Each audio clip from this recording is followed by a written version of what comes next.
వార్తల వివరాలు చూస్తే విశాఖ భాగస్వామ్య సదస్సు గతానికి భిన్నంగా నిర్వహించాలని ముఖ్యమంత్రి చంద్రబాబు నాయుడు ఆదేశించారు. ఈసారి ప్రాంతీయ స్థాయిలో కూడా సదస్సులు నిర్వహించాలని సూచించారు. భాగస్వామ్య సదస్సులు అంటే కేవలం పెట్టుబడులు రాబట్టడం, ఎంఓయూలు కుదుర్చుకోవటం అనే భావన పోవాలన్నారు. భాగస్వామ్య సదస్సుల్లో వివిధ కీలక అంశాల మీద చర్చ జరగాలని, ఎన్ని పెట్టుబడులు వస్తున్నాయి, ఎన్ని ఎంఓయూలు కుదుర్చుకున్నామనే దానికంటే నాలెడ్జ్ షేరింగ్ ఎంతవరకు చేసుకోగలుగుతున్నామనేది ముఖ్యమని పేర్కొన్నారు. నవంబర్లో నిర్వహించనున్న 31వ CII పార్ట్నర్షిప్ సమ్మిట్ ఏర్పాట్లపై ముఖ్యమంత్రి నారా చంద్రబాబు నాయుడు నిన్న సచివాలయంలో సమీక్ష నిర్వహించారు. సమావేశంలో మంత్రులు TG Bharat, Kondapalli Srinivas, Ponguru Narayana, Kandula Durgesh, Gottipati Ravikumar, CII director general Chandrajit బెనర్జీతో పాటు వివిధ శాఖల ఉన్నతాధికారులు పాల్గొన్నారు. ఈ సందర్భంగా నవంబర్ 12, 13 తేదీల్లో విశాఖపట్నంలో 31వ CII పార్ట్నర్షిప్ సమ్మిట్ నిర్వహించాలని నిర్ణయించారు.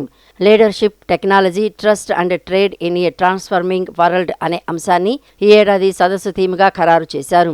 ప్రధాన సదస్సుకు ముందు విశాఖపట్నం, రాజమహేంద్రవరం లేదా కాకినాడ, అమరావతి, అనంతపురం, తిరుపతిలో ప్రాంతీయ భాగస్వామ్య సమావేశాలు నిర్వహించే అంశంపైన చర్చించారు. ఈ సమావేశాల ద్వారా పెట్టుబడులు, పారిశ్రామిక అభివృద్ధిపై చర్చలు జరపడమే కాకుండా ప్రాంతీయ స్థాయిలో అవగాహన పెంచాలని నిర్ణయించారు. 2 రోజుల పాటు జరిగే సదస్సులో ఎంఓయూలు, మినిస్ట్రీరియల్ సెషన్లు, ప్లీనరీ సమావేశాలు, కంట్రీ సెషన్లు, B2B, B2G సమావేశాలు నిర్వహించేందుకు ప్రభుత్వం కసరత్తు చేస్తోంది. ఈ సదస్సుకు దేశీయ, అంతర్జాతీయ కంపెనీల ప్రతినిధులు, కేంద్ర మంత్రులు, వివిధ దేశాల ప్రతినిధులను ఆహ్వానించనుంది. సదస్సుకు విస్తృత ప్రచారం కల్పించేందుకు జూలై నుంచి సెప్టెంబర్ వరకు దేశ విదేశాల్లో రోడ్ షోలు నిర్వహించాలని ప్రభుత్వం నిర్ణయించింది. ఢిల్లీ, బెంగళూరు, చెన్నై, ముంబై, కోయంబత్తూరు, అహ్మదాబాద్, హైదరాబాద్ నగరాల్లో ఈ ప్రచార కార్యక్రమాలు చేపట్టనున్నారు. సమీక్ష సందర్భంగా ముఖ్యమంత్రి చంద్రబాబు నాయుడు పలు కీలక సూచనలు చేశారు. పార్ట్నర్షిప్ సమ్మిట్లో కేవలం పెట్టుబడులు, వ్యాపార అవకాశాలకే పరిమితం కాకుండా ప్రజా విధానాలు, సాంకేతికత, వ్యవసాయం, ఉద్యానవనం, ప్రకృతి వ్యవసాయం, సర్క్యులర్ ఎకానమీ, ఆధ్యాత్మికత, ఒత్తిడి లేని పని సంస్కృతి వంటి అంశాలపై కూడా విస్తృత చర్చలు జరగాలని సూచించారు. ప్రాంతీయ సమావేశాల్లోనూ ఎంఓయూలు కుదిరేలా చర్యలు తీసుకోవాలని, ప్రముఖ అంతర్జాతీయ విశ్వవిద్యాలయాల నిపుణులను సదస్సుకు ఆహ్వానించాలని అధికారులను ఆదేశించారు. అలాగే ఎన్ని పెట్టుబడులు వచ్చాయన్న దానికంటే నాలెడ్జ్ షేరింగ్ ఎంత జరిగిందన్నదే ముఖ్యమని సీఎం స్పష్టం చేశారు. అదేవిధంగా CII గ్లోబల్ లీడర్షిప్ సెంటర్ను అమరావతిలో ఏర్పాటు చేయనున్నట్లు ముఖ్యమంత్రి వెల్లడించారు. రాష్ట్ర ఉప ముఖ్యమంత్రి పవన్ కళ్యాణ్ నిన్న ముంబైలోని కోకిలాబెన్ ధీరుభాయ్ అంబానీ ఆసుపత్రిలో వైద్య పరీక్షలు చేయించుకున్నారు. 2 భుజాలను నిశితంగా పరీక్షించిన వైద్యులు రొటేటర్ కఫ్తో పాటు భుజానికి సంబంధించిన 2 కండరాల్లో గాయం తీవ్రత ఎక్కువగా ఉన్నట్లు నిర్ధారించారు. తక్షణం శస్త్రచికిత్స అవసరమని సూచించారు. అయితే ముందుగా నిర్ణయించిన పాలనాపరమైన అధికారిక కార్యక్రమాలు పూర్తి చేయాలని, ఆ తర్వాతే శస్త్రచికిత్స చేయించుకోవాలని పవన్ కళ్యాణ్ నిర్ణయం తీసుకున్నారు. పవన్ కళ్యాణ్ గత కొంతకాలంగా భుజానికి సంబంధించిన రొటేటర్ కఫ్ గాయం, 2 భుజాలకి చెందిన కండరాలు పూర్తిగా చిట్లటంతో ఇబ్బంది పడుతున్న విషయం విదితమే. ప్రభుత్వ పాఠశాలలను కార్పొరేట్ పాఠశాలలకు ధీటుగా తీర్చిదిద్దటమే తమ లక్ష్యమని మంత్రి నారా లోకేష్ స్పష్టం చేశారు. విద్యా వ్యవస్థలో రాజకీయాలకు చోటు ఉండకూడదని నిర్ణయించామని, పాఠశాలల్లో రాజకీయ ప్రచారానికి అవకాశం ఇవ్వబోమని చెప్పారు. ప్రభుత్వ పాఠశాలల్లో ప్రతిభ కనబర్చిన విద్యార్థులే విద్యా వ్యవస్థకు బ్రాండ్ అంబాసిడర్లని అన్నారు. అమరావతిలో నిర్వహించిన షైనింగ్ స్టార్స్ సత్కార కార్యక్రమంలో 10వ తరగతి, ఇంటర్మీడియట్లో అత్యుత్తమ ప్రతిభ కనపరిచిన విద్యార్థులను సన్మానించారు. ఈ కార్యక్రమంలో 10వ తరగతి 55 మంది షైనింగ్ స్టార్స్కు 30,000 నగదు బహుమతి, మెడల్, ప్రశంసా పత్రం అందజేశారు. అలాగే ఇంటర్మీడియట్లో ప్రతిభ చూపిన 61 మంది షైనింగ్ స్టార్స్కు ల్యాప్టాప్లు, మెడల్స్ ప్రదానం చేశారు. ఈ సందర్భంగా మంత్రి లోకేష్ మాట్లాడుతూ దేశవ్యాప్తంగా ఆంధ్రప్రదేశ్ విద్యా విధానం గురించి చర్చ జరిగేలా సంస్కరణలు చేపట్టామని చెప్పారు. వచ్చే విద్యా సంవత్సరంలో ప్రైవేటు పాఠశాలల నుంచి 2 లక్షల మంది విద్యార్థులు ప్రభుత్వ పాఠశాలలో చేరేలా లక్ష్యంగా పెట్టుకున్నామని వెల్లడించారు. విద్యార్థుల అవసరాలను దృష్టిలో ఉంచుకొని విద్యాశాఖలో పలు సంస్కరణలు చేపట్టామని, వాటి ఫలితంగా ప్రభుత్వ పాఠశాలలో 10వ తరగతి ఉత్తీర్ణత శాతం పెరిగిందని తెలిపారు. ఒకప్పుడు ప్రభుత్వ పాఠశాలలో అడ్మిషన్ల కోసం ఎవరూ ముందుకు రాకపోయినా ఇప్పుడు సీట్ల కోసం సిఫార్సులు వచ్చే పరిస్థితి ఏర్పడిందని అన్నారు. అబ్దుల్ కలాం గారు చెప్పిన విషయం గుర్తొస్తుంది. అదేంటంటే, dream is not what you think about when you're sleeping, but dream is something that does not let you sleep. అంటే నిరంతరం కష్టపడి ఒక లక్ష్యం పెట్టుకున్నాం, ఆ లక్ష్యం సాధించేదానికి అహర్నిశలు కష్టపడాలన్న ఆలోచన, పట్టుదల వచ్చినప్పుడే మనం సక్సెస్ అవుతాం. దానికి అద్భుతమైన ఉదాహరణ ఇక్కడున్న పిల్లలు మీరందరూ. మీరందరూ బాగా చదివారు కనుక నాకు మంచి మార్కులు వచ్చినాయి. మీకు కానీ తక్కువ మార్కులు వచ్చి ఉంటే నా మంత్రి పదవి కూడా పీకేసేవారు గౌరవ ముఖ్యమంత్రి చంద్రబాబు నాయుడు గారు. మీకు ఎగ్జామ్స్ ఎలా ఉందో నాకు తెలియదు, కానీ అందరికన్నా ఎక్కువ కంగారు పడింది నేను. మా సెక్రటరీ గారిని అడిగాను, కమిషనర్ గారిని అడిగాను, ఇంకో కమిషనర్ గారిని అడిగాను, ఎగ్జామ్స్ బాగా జరుగుతున్నాయి కదా, పేపర్ కరెక్ట్గా ఇచ్చాం కదా, ఏం తేడా లేదు కదా. ఎందుకంటే మన అందరి భవిష్యత్తు ఈ పేపర్ పైన ఆధారపడి ఉంది. కేవలం మీదే కాదు, నాది కూడా. ఈరోజు చూస్తున్నాం సమాజంలో ఒక చిన్న దెబ్బ తగిలితే తట్టుకోలేని పరిస్థితి. అలాంటిది ఎగ్జామినేషన్ అనేది మీరు సంవత్సరం బాగా కష్టపడతారు, బాగా చదువుతారు, తల్లిదండ్రుల ప్రోత్సాహం ఉంటుంది, వాళ్ళు కష్టపడతారు, అనేక త్యాగాలు చేస్తారు మన కోసం. కానీ ఎగ్జామ్కి వచ్చిన తర్వాత ఒక చిన్న పొరపాటు అటు ఇటు అవుతే చాలా ఇబ్బంది పడతాం.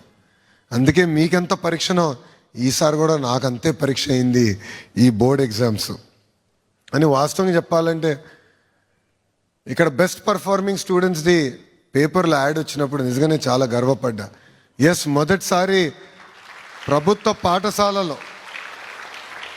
పాఠశాల చదివిన పిల్లల ఫోటోలు వస్తాం, నిజంగానే చాలా ఆనందం కల్పించింది.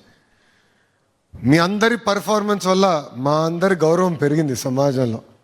ఒక మంత్రిగా నా గౌరవం పెరిగింది, కమిషనర్ల గౌరవం పెరిగింది. అంతెందుకు 2 లక్షల మంది టీచర్ల గౌరవం కూడా ఈరోజు పెంచిన ఘనత మీ అందరిది. రాజ్యాంగ విలువలు, న్యాయపాలన పరిరక్షణలో జస్టిస్ రఘునందన్ రావు సేవలు చిరస్మరణీయమని రాష్ట్ర ఉన్నత న్యాయస్థానం ప్రధాన న్యాయమూర్తి జస్టిస్ లీసా గిల్ అభినందించారు. రాజ్యాంగపరమైన అంశాలు, సంక్లిష్టమైన సివిల్ వివాదాలు, పన్నుల సంబంధిత కేసులు, ప్రజా ప్రయోజన వ్యాజ్యాలు వంటి అనేక కీలక అంశాల్లో ఆయన వెలువరించిన తీర్పులు న్యాయ వ్యవస్థకు మార్గదర్శకంగా నిలుస్తాయని జస్టిస్ లీసా గిల్ పేర్కొన్నారు. హైకోర్టు న్యాయమూర్తిగా సేవలు అందిస్తున్న జస్టిస్ రఘునందన్ రావు పదవీ విరమణ సందర్భంగా నిన్న హైకోర్టు మొదటి కోర్టు హాల్లో ఘనంగా వీడ్కోలు కార్యక్రమం జరిగింది.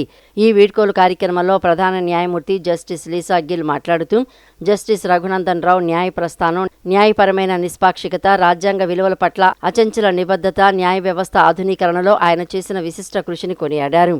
న్యాయవాదిగా విశేష అనుభవాన్ని సంపాదించిన తదుపరి న్యాయమూర్తిగా ధర్మాసనాన్ని అలంకరించి రాజ్యాంగ స్ఫూర్తిని, న్యాయస్థానాలను అత్యున్నత ప్రమాణాలతో పరిరక్షించారని పేర్కొన్నారు. తన పదవీ కాలంలో సుమారు 25,000 కేసులను వేగవంతంగా, సమర్థవంతంగా పరిష్కరించడం ద్వారా జస్టిస్ రఘునందన్ రావు న్యాయ వ్యవస్థపై ప్రజల విశ్వాసాన్ని మరింత బలోపేతం చేశారని పేర్కొన్నారు. న్యాయపరమైన బాధ్యతలతో పాటు పరిపాలన వ్యవహారాల్లోనూ ఆయన సాధారణ నాయకత్వాన్ని ప్రదర్శించారని, న్యాయస్థానాల మౌలిక సదుపాయాల అభివృద్ధి, సమాచార సాంకేతికత వినియోగం, న్యాయ ప్రక్రియల డిజిటలైజేషన్, న్యాయ సేవలను ప్రజలకు మరింత చేరువ చేయటంలో ఆయన చేసిన సేవలు చిరస్మరణీయమని కొనియాడారు. With a razor-sharp mind and an unwavering commitment to the rule of law, having had a rich experience on varied subjects in the bar. In him, we indeed find a truly refined person, possessing a combination of sharp intellect, a high emotional quotient, and an unflinching commitment to this profession. His interaction with his colleagues, lawyers, and officials of the court indeed exemplifies the qualities of patience, dignity, and courtesy which is worth emulating. Decisions and judgments delivered by Justice Rao reflect excellent judicial craftsmanship, whether it be a complex constitutional matter, intricate civil dispute, tax-related issues, or any other. By way of patient hearing and meticulous analysis, the controversy would be encapsulated in a simple manner and decision delivered with a promptness which is indeed praiseworthy. The list of landmark judgments delivered by him is too long to be enumerated here. Suffice it to say that he has a record of disposing of 25,000 cases with unmatched dexterity and speed. Justice Raghunandan Rao మాట్లాడుతూ, న్యాయమూర్తిగా బాధ్యతలు స్వీకరిస్తూ చేసిన రాజ్యాంగ ప్రమాణాన్ని తన పదవీ కాలమంతా నిబద్ధతతో పాటించేందుకు కృషి చేశారని తెలిపారు. న్యాయమూర్తిగా పనిచేసిన ఈ 6.5 సంవత్సరాలు తన జీవితంలో అత్యంత విలువైన అనుభవాలను అందించాయని పేర్కొన్నారు. న్యాయస్థానమే తమకు మొదటి చివరి ఆశ్రయంగా భావించే సాధారణ ప్రజల బాధలు, వారి న్యాయ పోరాటాన్ని దగ్గరగా అర్థం చేసుకునే అవకాశం తనకు లభించిందన్నారు. తమ హక్కులను కాపాడుకునేందుకు మరే ప్రత్యామ్నాయం లేని ప్రజలకు హైకోర్టే చివరి ఆశ్రయమని తెలియజేశారు. As an advocate, due to the nature of my practice, I had largely represented clients with resources and for whom the courts were only one more avenue for protecting their rights and interests. It is only as a judge that I had an opportunity to deal with cases of people for whom this court was the first and last resort. It is in these cases that I began to understand the opportunity given to me to help such people. It is here that I could see how the disenfranchised struggle for survival and how vulnerable they are. For a large number of people who knock the doors of this court in their struggle to protect their rights of property or personal liberty, we are the last resort. It is my belief that when people who have no other avenue to redress their grievances or protect their rights come to this court, it is our sworn duty to stand and act in defense of such people. ప్రజలకు vote విలువను తెలియజేసి సమగ్రమైన ఓటర్ల జాబితాను సిద్ధం చేసేలా party నాయకులు, కార్యకర్తలు ప్రభుత్వం తరపున ఇంటింటికి వస్తున్న బీఎల్ఓలకు సహకరించాలని తూర్పు నియోజకవర్గ ఎమ్మెల్యే గద్దె రామ్మోహన్ పిలుపునిచ్చారు.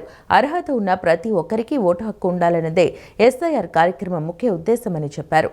నియోజకవర్గంలో ఎస్ఐఆర్ కార్యక్రమం డివిజన్ స్థాయిలో ఎలా జరుగుతుందో నిశితంగా పరిశీలించామని, నెమ్మదిగా జరుగుతున్న ప్రాంతాల్లో వేగంగా ఎస్ఐఆర్ ప్రక్రియను వేగవంతం చేయాలని బీఎల్ఓలను ఆదేశించారు.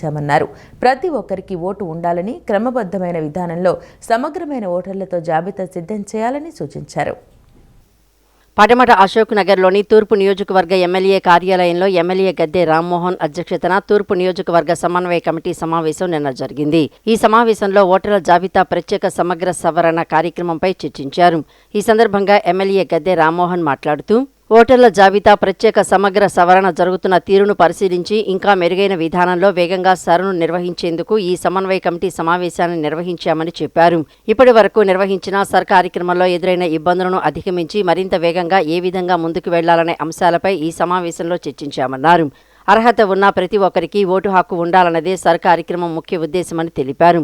నియోజకవర్గంలో సర్ కార్యక్రమం డివిజన్ స్థాయిలో ఎలా జరుగుతోందో నిశితంగా పరిశీలించామని, నెమ్మదిగా జరుగుతున్న ప్రాంతాల్లో వేగంగా సర్ ప్రక్రియను వేగవంతం చేయాలని బీఎల్ఓలను ఆదేశించామన్నారు. ప్రతి ఒక్కరికి ఓటు ఉండాలని, క్రమబద్ధమైన విధానంలో సమగ్రమైన ఓటర్లతో జాబితా సిద్ధం చేయాలని సూచించారు. ఓటు విలువను ప్రజలకు తెలియచేసి ప్రజాస్వామ్యబద్ధంగా ఓటరు జాబితా ఉండాలన్నదే తమ ముఖ్య ఉద్దేశమని, నిజమైన ఓటర్ల జాబితాను తయారు చేసేందుకు పార్టీ నాయకులు, కార్యకర్తలు బీఎల్ఓలకు పూర్తిగా సహకరించాలని ఎమ్మెల్యే గద్దె రామ్మోహన్ కోరారు. ప్రతి మనిషికి కూడా ఓటు ఉండే విధంగా ఉండటానికి పార్టీ పరంగా బూత్ లెవెల్ ఏజెంట్లు ఎవరైతే ఉంటారో పార్టీ పరంగా వాళ్ళందరూ శ్రద్ధ వహించి నిరంతరం దాని మీద పనిచేయాలని చెప్పి వాళ్ళు సూచనలు ఇవ్వడానికి ఈరోజు సమావేశం ఏర్పాటు చేస్తున్నాం. ఈ సమావేశంలో అనేక విషయాలు చర్చలకు వచ్చాయి. ఆ చర్చల ఉన్న విషయాల్లో అధికారులతో మాట్లాడి వాటిని కూడా సరిచేసి క్రమమైన విధానంలో న్యాయబద్ధమైన ఓటర్ లిస్ట్ తయారవ్వాలనేది ఈ రోజున అందరి ఉద్దేశం.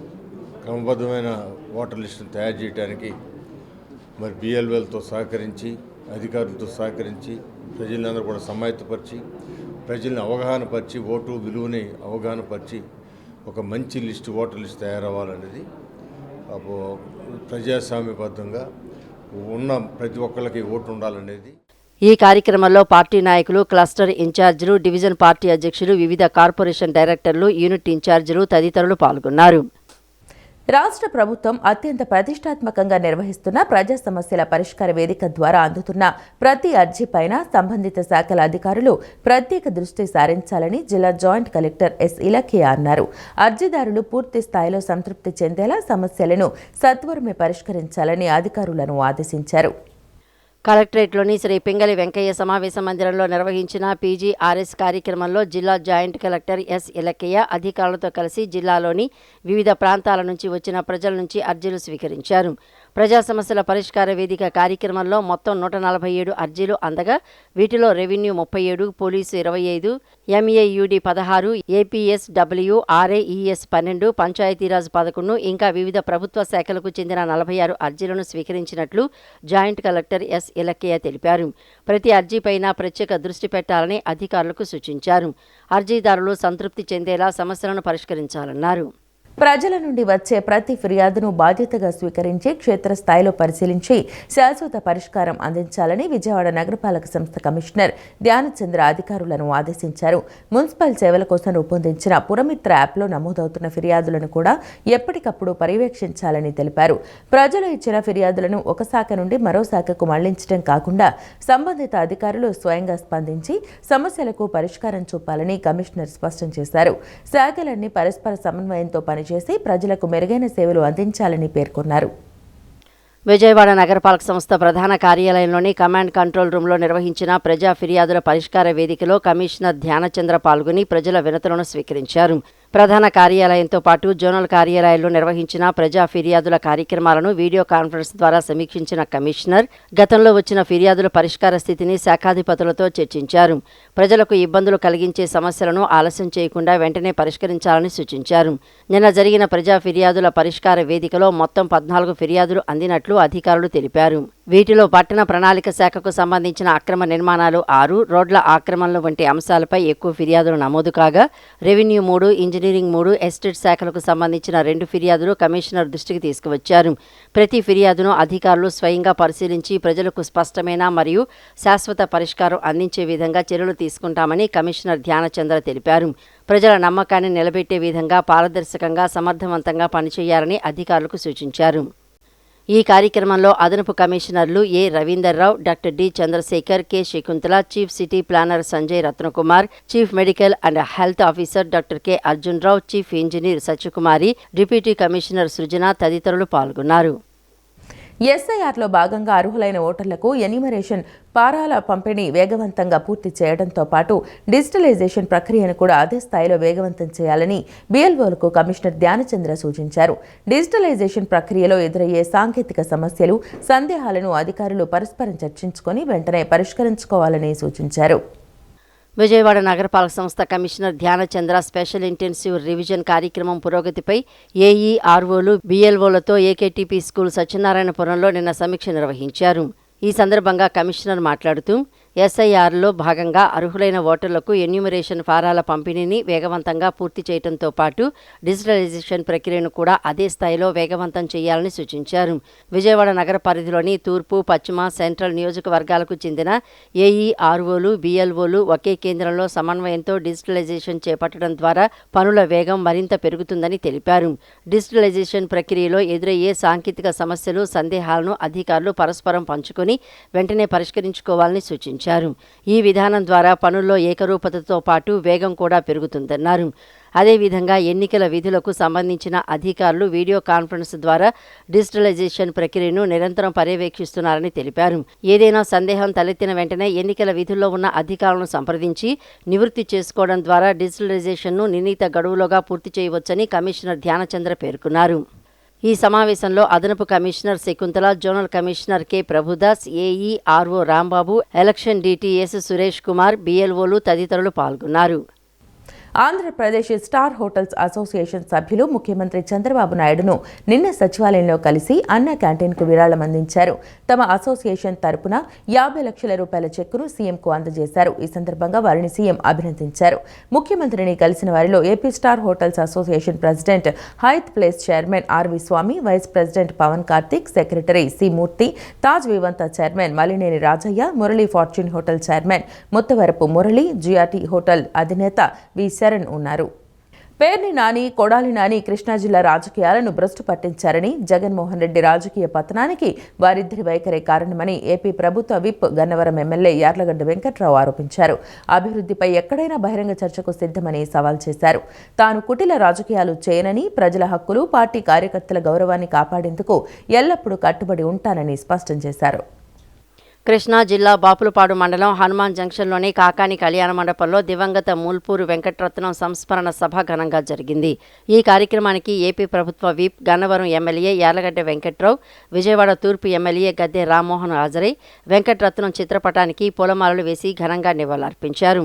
ఈ సందర్భంగా ఎమ్మెల్యే యార్లగడ్డ వెంకట్రావు మాట్లాడుతూ వెంకటరత్నం 1983 నుంచి తెలుగుదేశం పార్టీ పట్ల జీవితాంతం నిబద్ధతతో పనిచేసిన నాయకుడని కొనియాడారు. తాను వైసీపీలో ఉన్న సమయంలో కూడా వ్యక్తిగతంగా ఆప్యాయంగా మెలిగిన పార్టీ పట్ల తన విధేయతను ఏమాత్రం విడిచిపెట్టలేదని గుర్తు చేశారు.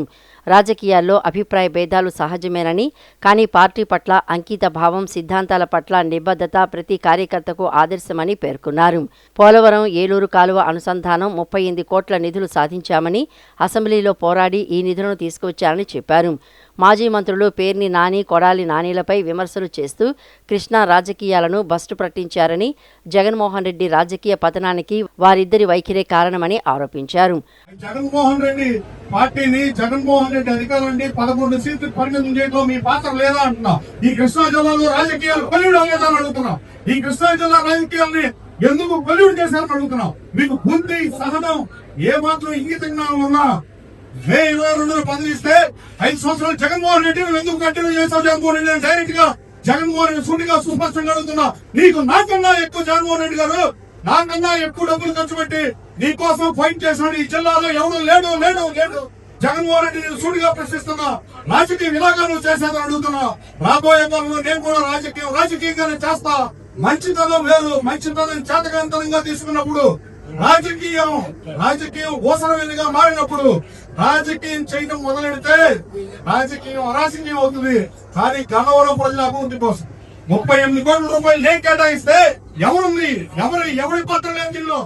గాది సాయికృష్ణ మృతి కేసులో కీలక పరిణామం చోటు చేసుకుంది. కృష్ణలంక పిఎస్లో హెడ్ కానిస్టేబుల్గా పనిచేస్తున్న అశోక్ నాని సూర్యారావుపేట నిన్న ఏసీపీ కార్యాలయానికి వచ్చి లొంగిపోయారు. ఈ కేసులో ప్రధాన నిందితుడిగా ఉన్న సీఐ నాగరాజుకు వీరిద్దరూ వెన్నంటి ఉండేవారు. సాయికృష్ణ మృతి వ్యవహారంలో అశోక్ నాని ఆయనకు సహకారం అందించినట్లు సిట్ గుర్తించింది. నాగరాజు అరెస్టు తర్వాత అజ్ఞాతంలోకి వెళ్లిపోయిన వీరిద్దరూ నేడు పోలీసుల ఎదుట లొంగిపోయారు. గాదే సాయికృష్ణ మృతి మిస్సింగ్ మిస్టరీ కేసులో కీలక పరిణామం చోటు చేసుకుంది. కృష్ణలంక పిఎస్లో హెడ్ కానిస్టేబుల్గా విధులు నిర్వహిస్తున్న అశోక్ నాని సూర్యారావుపేట ఏసీపీ కార్యాలయంలో నిన్న లొంగిపోయారు. ఈ కేసులో ప్రధాన నిందితుడిగా ఉన్న సీఐ నాగరాజుకు వీరిద్దరూ వెన్నంటి ఉండేవారు. సీఐ అరెస్టు తర్వాత ఈ ఇద్దరు అజ్ఞాతంలోకి వెళ్లారు. సాయికృష్ణ కేసులో సీఐ నాగరాజుకు వీరు సాయం చేశారని సిట్ గుర్తించింది. ఈ క్రమంలోనే లొంగిపోయిన నాని, అశోక్ను కమాండ్ కంట్రోల్లోని సిట్ కార్యాలయానికి తరలించారు. అక్కడ SIT chief IG Ravi Prakash, ఎస్పీలు అమిత్ బర్దర్, నయీం, అద్నాన్ అస్మీ చేరుకుని వారిని విచారించారు.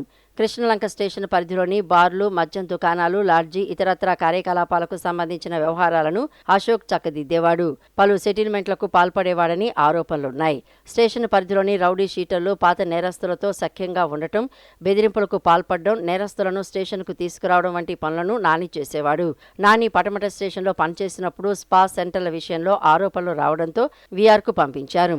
గన్నవరం స్టేషన్లో పనిచేసినప్పుడు ఓ మిస్సింగ్ కేసులో ఆత్కూరు స్టేషన్ ఎస్ఐని అని చెప్పి డబ్బులు వసూలు చేసిన వ్యవహారంలో సస్పెండ్ అయ్యాడు. సిఐ నాగరాజుకు సన్నిహితంగా మెలిగిన ప్రైవేటు వ్యక్తి సురేష్ కూడా వీరితో కలిసి రౌడీ షీటర్ల కౌన్సిలింగ్, నిందితుల విచారణ తదితర వ్యవహారాల్లో జోక్యం చేసుకునేవాడని తేలింది. గత నెల 29న సాయికృష్ణ బంధువులను కలిసేందుకు ఈ ముగ్గురు గుంటూరు జిల్లా తాడేపల్లి మండలం వడ్డేశ్వరం వెళ్లారని సిట్టు అధికారులు గుర్తించారు. సురేష్ను సిట్టు ఇప్పటికే అదుపులోకి తీసుకుంది. గ్రామీణ తాగునీటి సరఫరా కార్మికులను ప్రభుత్వం ఆదుకోవాలని ఆంధ్రప్రదేశ్ గ్రామీణ తాగునీటి శాఖ కాంట్రాక్ట్ వర్కర్స్ యూనియన్ ముఖ్య సలహాదారుడు మేళం భాగ్యారావు డిమాండ్ చేశారు. నగరంలో నిన్న నిర్వహించిన విలేకరుల సమావేశంలో ఆయన మాట్లాడారు. అనేక సంవత్సరాలుగా విధులు నిర్వహిస్తున్న కాంట్రాక్ట్ కార్మికులు అతి తక్కువ వేతనాలతో పనిచేస్తూ తీవ్ర ఆర్థిక ఇబ్బందులు ఎదుర్కొంటున్నారని చెప్పారు. కనీస వేతనాలు అమలు చేయడంతో పాటు ఈపీఎఫ్, ఈఎస్ఐ సౌకర్యాలు కల్పించాలని, పెండింగ్ వేతనాలు చెల్లించాలని కోరారు. యూనియన్ రాష్ట్ర అధ్యక్షుడు రాయుడు శ్రీనివాస్ మాట్లాడుతూ ఉప ముఖ్యమంత్రి పవన్ కళ్యాణ్ కలిసి సమస్యలు చెప్పేందుకు ప్రయత్నించినప్పటికీ అవకాశం లభించలేదని ఆవేదన వ్యక్తం చేశారు. ఆయన్ను కలిసేందుకు అపాయింట్మెంట్ ఇవ్వాలని విజ్ఞప్తి చేశారు. ఈ కార్యక్రమంలో యూనియన్ నాయకులు ఎస్ రామాంజనేయులు, కొండయ్య, పి చంద్రశేఖర్ తదితరులు పాల్గొన్నారు. 20 సంవత్సరాల బట్టి నుంచి ఇదే తిరుగుతున్న ప్రతి ఏ పార్టీ వచ్చినా మాకు ఇదే జరుగుతుంది. మాకు చంద్రబాబు నాయుడు గారు ఏదో చేస్తారు, పవన్ కళ్యాణ్ గారు ఏదో చేస్తారని దయతో తిరుగుతున్నాం 2 సంవత్సరాల మట్టి నుంచి. ఈ ప్రభుత్వం వచ్చిన తర్వాత కూడా దాని గురించి మీరు దయించి ప్రభుత్వాన్ని అడిగేది ఏంటంటే, మాకు బ్యాంక్ ద్వారా శాలరీస్ ఇచ్చి పర్మనెంట్లు అడగట్లేదు కాబట్టి మేము రెగ్యులర్ చేయమని, ఇది అవుట్సోర్సింగ్ చేయమని మేము డిమాండ్ చేస్తున్నాం. ప్లస్ సత్యసాయి పురుషోత్తంపట్నం స్కీమ్ నుంచి తూర్పుగోదావరి జిల్లా 28 రోజుల మట్టి ధర్నా చేస్తున్నారు. ఏ విధమైన వాళ్ళకి ఇప్పటికీ రాజమండ్రి ఈగరా దగ్గర చేస్తుంటే ఏ విధమైన చలన కూడా లేదు ప్రభుత్వానికి.